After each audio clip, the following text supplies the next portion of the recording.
nagkakampihan pa kayo ni nanay. Ate, huwag ka namang magalit kay nanay. Hindi naman siya nakikikonsyaba sa amin nung una eh. Kailan niya lang nalaman? O tapos, anong ginawa niya? Pinalayas niya ba tong mga to? Di ba nagsabuatan kayo? Yung mga tinginan ninyo, nagsisinungaling kayo. Pareho niyo kaming niloko! Ate, alam mo naman pabayaan namin sila! Wala akong pakialam!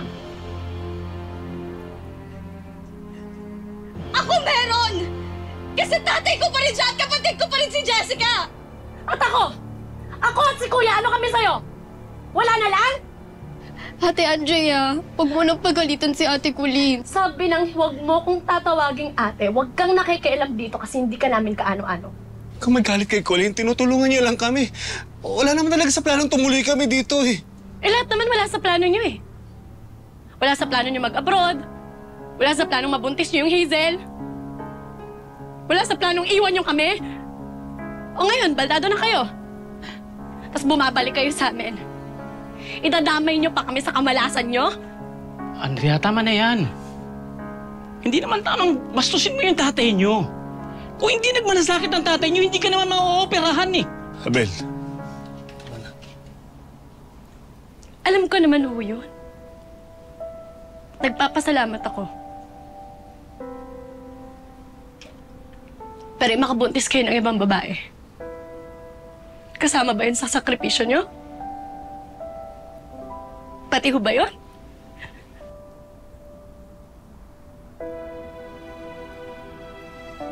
Ang dali sa inyo magsalita eh. Andre. Ang dali sa inyo makialam. Kasi hindi niyo alam kung anong pinagdaanan namin. Kung paano naghirap si nanay. Kung paano kami nagtulungan ni Kuya Jeffrey kasi hindi kaya ni nanay mag-isa eh. Bakit hindi niya kaya? Kasi iniwan siya ng asawa niya. Mag-isa lang siya. Lahat yun nakita namin.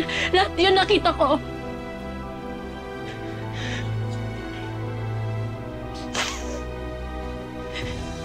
Kumapang kami. Nahirapan kami, nasa lusa kami kasi wala kaming ama. Anding anak. Huwag mo akong tatawaging Anding. At hindi mo ako anak. Matagal nang patay ang tatay ko. At ang patay hindi na nabubuhay. Ang patay, manggugulo lang. Mananakit. At yan ang ginagawa mo. Sinasaktan mo kami, ginugulo mo kami. Yun ang ginagawa mo. Ate! Umalis ka dyan! Andrea! Andrea! Ate, tama na! Hindi na tama yung mga pinagsasasabi mo kay tatay. Sumusobra ka na! Ate, hindi tayo nag-aaway dahil sa kanya. Nag-aaway tayo dahil ang tigas mo! Ikaw ang matigas ng ulo! Bakit tayo nagkakagulo ngayon? Hindi ba dahil sa kanya? Bakit tayo nag-aaway-aaway? Dahil sa'yo! Nagkakasira-sira tayo.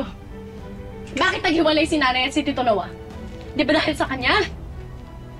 Siya ang tatay ko, siya ang tumayong tatay ko. Nasaan siya ngayon? Ate, hindi natin tatay si Tito Noah! Siya ang tatay natin! Tito Noah, tumayong tatay ko ng ilang taon. Pero dahil sa lalaking to, nasaan ang tatay ko ngayon? Nag-resign siya. Lumayo siya kay nanay. Wala siya sa buhay ko. Nang dahil sa'yo!